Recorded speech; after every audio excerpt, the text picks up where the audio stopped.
तो hey guys, welcome back to my channel. तो आज का जो वीडियो होने वाला है वो होने वाला है बहुत ही ज़्यादा क्रेजी, क्योंकि हम कराने वाले हैं अपनी एक्सपेंसिव कार्स को सीधा यहाँ से जंप।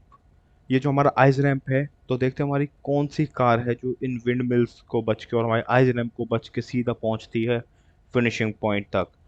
तो जो हमारी कार्स का टेस्ट है उनमें कार्स हैं Toyota Fortuner, Audi Q7, Mercedes E class, mini Cooper, evoke, land cruiser X5, Audi A4, Jaguar XF, range rover Vellar and BMW 440i। तो चलिए देखते हैं हमारी कौन सी एक्सपेंसिव कार कर पाती है हमारे इस रैम टेस्ट को पास और कौन सी होती है इसमें फेल। तो गाइस, जो हमारे टेस्ट की पहली गाड़ी हम लेने जा रहे हैं वो है टोयोटा फॉर्च्यूनर। तो देखते हैं हमारी टोयोटा फॉर्च्यूनर कर पाती है हमारे इस टेस्ट को पास या होती है इसमें फेल। तो जैसा कि आप देख पा रहे हैं, टोयोटा ने स्टार्ट कर दी हमारी फॉर्च्यूनर ने, और ये यहाँ पे पलट गई है। तो ठीक है, हमारे टेस्ट का मतलब ये नहीं है कि गाड़ी पलटती है या नहीं पलटती है, हमारा ये है कि कौन सी कार पहुँच पाती है हमारे उस रैंप के फिनिशिंग पॉइंट तक। और जैसा कि आप देख पा रहे हैं, अभी तक हमारी टोयोटा काफ़ी सही चल रही है, उसने हमारे एक विंडमिल को क्रॉस भी कर लिया है। और आप जैसा कि आप देख पा रहे हैं भाई साहब, मतलब कितना कितना एक्सीडेंट हुआ, मतलब कितना बार ये रोल कर चुकी है स्टेयर्स पे। पर ये हमारे आखिरी विंड मिल को भी पार कर गई है और ये फिनिशिंग पॉइंट से कुछ ही दूरी पे है। और आपको मैं बताऊं, मुझे यहाँ पे कोई की दबाने की भी ज़रूरत नहीं पड़ रही है, ये अपने आप ही फिसलती जा रही है। और जैसा कि हमारी फॉर्च्यूनर एंड में आके इस रैम टेस्ट से होती है बाहर। तो चलिए हम अपनी फॉर्च्यूनर को यहीं छोड़ देते हैं और बढ़ते हैं अपनी अगली गाड़ी की तरफ। तो गाइस, जो हमारे टेस्ट की अगली गाड़ी है वो है ऑडी Q7। तो देखते हैं हमारी Q7 पहुंच पाती है उस पार या होती है इस टेस्ट में फेल। जैसा कि आप देख पा रहे हैं भाई साहब, काफी सही कर रही है और पहला रोल लिया है हमारी Q7 ने। पर अभी ऐसा कोई दिक्कत की बात नहीं, और पहले विंड मिल को कर चुका है हमारी ऑडी Q7 ने पार और बढ़ गई अपने दूसरे विंड मिल की तरफ। और जैसा कि आप देख पा रहे हैं, इसमें दूसरे विंड मिल को भी कर दिया बहुत ही आसानी से पास। आसानी से मतलब ये किसी विंडमिल में नहीं टकराई है। वैसे तो बहुत रोल लिया लेकिन क्योंकि बहुत स्लिपरी रैंप है ये, और ये हमारे थर्ड रैंप से भी निकल गई और बिल्कुल बच के निकली हमारे रैंप से। क्योंकि एक टाइम पे तो ऐसे ही लग रहा था तीसरे हमारे रैंप में टकराई जाएगी, पर ये बहुत ही आसानी से निकल गई और ये हमारे आखिरी रैंप को भी कर दिया है हमारी ऑडी ने पार। तो ये बस उस पार पहुंचने वाली, तो देखते हैं पहुंचती है या नहीं। और हमारी ऑडी, क्या हमारी ऑडी पहुंच गई, और हमारी ऑडी ने कर दिया है हमारे इस रैंप टेस्ट को पार। और बहुत ही बुरी हालत में मैं कहूँगा, पर पहुंच गई है उस पार। तो चलिए हम अपनी ऑडी Q7 को यहीं छोड़ते हैं और बढ़ते हैं अपनी अगली गाड़ी की तरफ। तो गाइस, जो हमारी अगली गाड़ी है वो है मर्सिडीज ई क्लास। तो देखते हैं हमारी ई क्लास पहुंच पाती है उस पार या फिर नहीं। तो जैसा कि आप देख पा रहे हैं, हमारी ई क्लास ने स्टार्ट कर दिया है और पहले दो तीन चार स्टेप्स तक तो अभी से कोई दिक्कत नहीं आ रही है। सारे स्टेप्स अभी तक तो बहुत ही आसानी से क्लियर कर रही थी, पर जैसे ही मैंने बोला ये एकदम टकराई और रोल लेना शुरू कर दिया है। पर इसने हमारे पहले विंडमिल को कर दिया है पार। तो देखते हैं हमारे लास्ट तक पहुंच पाती है या नहीं, क्योंकि बीच में जो गैप्स है ना उसमें बहुत दिक्कत आने वाली है। जहाँ पे फॉर्च्यूनर गई थी वैसे ही बहुत सारे गैप्स हैं।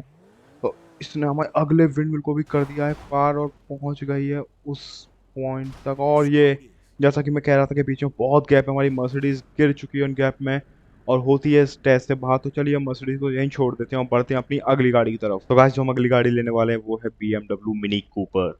तो देखते हैं हमारी ये छोटी सी पावरफुल गाड़ी कर पाती है इस टेस्ट को क्लियर या नहीं।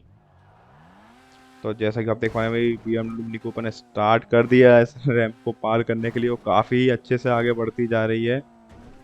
ओ, और हमारी मिनी कूपर बिल्कुल गिरते गिरते बची और ये हो चुकी है फेल। मैंने इसे रोकने की पूरी कोशिश करी थी, पर ये के टायर अपने आप स्लिप कर गए। हमारी मिनी कूपर होती है इस टेस्ट से बाहर। तो चलिए हम अपनी मिनी कूपर को छोड़ते हैं और बढ़ते हैं अपनी अगली गाड़ी की तरफ। तो गाइस, जो हमारे टेस्ट की अगली गाड़ी है वो है रेंज रोवर इवोक। तो देखते हैं हमारी रेंज रोवर इवोक कर पाती है इस टेस्ट को पास या नहीं। तो हमारी रेंज रोवर ने स्टार्ट किया है हमारे इस रैंप को क्लियर करने के लिए, काफ़ी अच्छा स्टार्ट लिया और यहाँ पे लेती है रोल पहले पंप पर। अभी तक ऐसी तो कोई दिक्कत नहीं हुई। पहली विंड मिल को हमारी रेंज रोवर ने कर लिया है पार, पड़ गई अपनी दूसरी विंड मिल की तरफ और वही विंड मिल से टकरा के हमारी रेंज रोवर गिर गई है नीचे। तो हो सकता था मेरी रेंज रोवर इसको पार कर ले, पर हमारी विंड मिलने से पार नहीं करने दिया और हमारी रेंज रोवर होती है स्टेज से बाहर।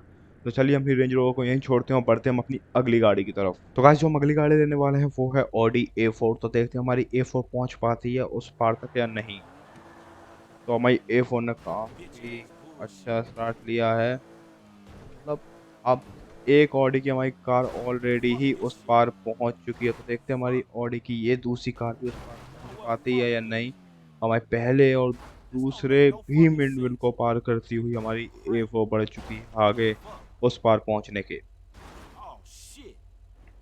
तो जैसा कि आप देख पा रहे हैं भाई ऑडी A4 बहुत ज्यादा बॉडी रोल ले रही है और यहाँ पे ये गिरते गिरते बची है और कर लिया हमारे तीसरे मिडविल को पार। तो अभी तक तो हमारी A4 पहुंच ही रही है और ये हमारे चौथे विंडमिल को भी कर लिया हमारी A4 ने पार। इसके बाद बचा है हमारा और A4 के लिए आखिरी विंडमिल। तो देखते हैं हमारी A4 ने कर लिया मैं आखिरी विंडमिल को भी पार और देखते हैं हमारी A4 पहुंच पाती है उस पार या फिर नहीं। और जैसा कि आप देख पा रहे हैं हमारी A4 भी पहुंच गई है उस पार और हमारी A4 ने भी कर लिया है इस टेस्ट को पास। तो चलिए हम अपनी A4 को यहीं छोड़ते हैं और बढ़ते हैं अपनी अगली गाड़ी की तरफ। तो गाइस हमारे टेस्ट की अगली गाड़ी है टोयोटा लैंड क्रूजर। तो देखते हैं हमारी लैंड क्रूजर कर पाती है इस टेस्ट को पास या फिर नहीं। तो चलिए हम बढ़ते हैं अपनी लैंड क्रूजर के साथ और काफ़ी अच्छा बढ़ रही है अभी तक। पर लैंड क्रूजर का जो है काफ़ी ही भारी वेट है।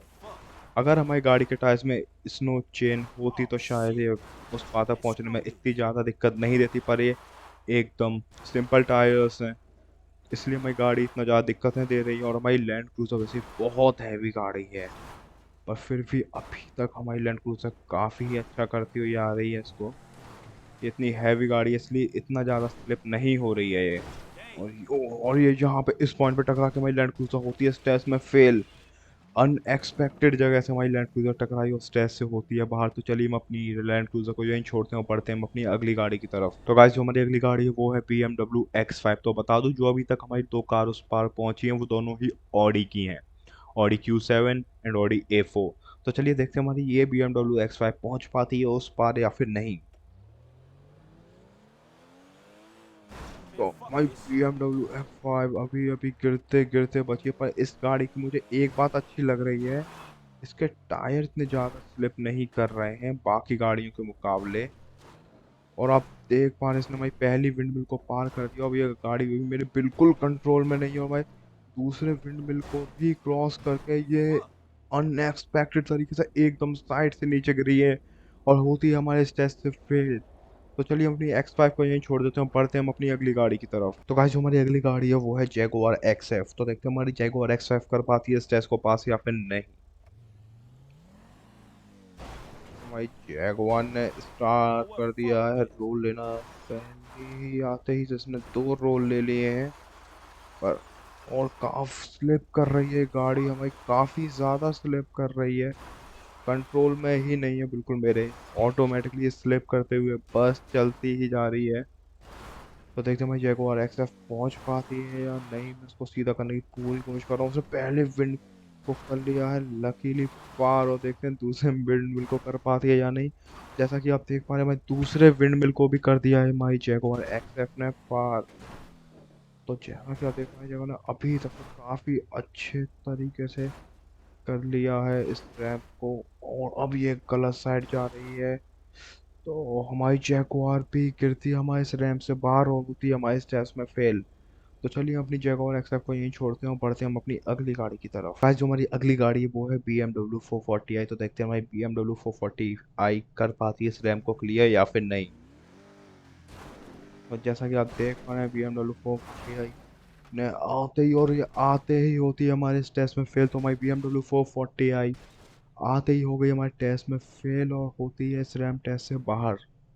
तो चलिए हम अपनी 440i को यहीं छोड़ते हैं और बढ़ते हैं हम अपनी अगली गाड़ी की तरफ। तो गाइस जो हमारे टेस्ट की आखिरी गाड़ी है वो है रेंज रोवर वेलार। तो देखते हैं हमारी रेंज रोवर वेलार कर पाती है इस टेस्ट को क्लियर या फिर नहीं। तो गाइस अगर कोई भी आपकी फेवरेट गाड़ी इस टेस्ट में क्लियर नहीं कर पाती उसका मतलब ये नहीं है वो कार बेकार हो, उसका मतलब ये भी हो सकता है कि उस कार का मैंने जंप गलत ले लिया या फिर उस कार का पोजीशन सही नहीं हो मेरे जंप लेते टाइम, या फिर कुछ कार्स विंड मिल से टकरा गई, कुछ कार के एज से टकरा गई। तो मैं किसी भी गाड़ी के लिए ये नहीं कह रहा हूँ कि ये गाड़ी बेकार है, ये गाड़ी अच्छी है, बस ये जस्ट फॉर फन बना दी है मैंने। तो देखते हैं भाई रेंज ऑफ विलार कितना आगे पहुंच पाती है। अभी तक हमारी रेंज ऑफ विलार काफी विंड मिल को पार करते हुए आगे बढ़ रही है, जैसा कि आप लोग देख पा रहे हैं। ये आखिरी विंड मिल के लिए भी बच को भी कर लिया इसने पार, आप देख पा रहे हैं। क्या हमारी रेंज ऑफ वेलार कर पाती ये हमारे इस टेस्ट को क्लियर? और हाँ, तो इस टेस्ट में हमारी जो टोटल 3 गाड़ियां जिन्होंने इस टेस्ट को पार किया वो है ऑडी Q7, ऑडी A4 और हमारी रेंज ऑफ वेलार। तो गाइस अगर आपको हमारी वीडियो पसंद आई हो तो वीडियो को लाइक कर देना, चैनल पर नए हो तो सब्सक्राइब कर देना। जल्द मिलेंगे अगली वीडियो के साथ।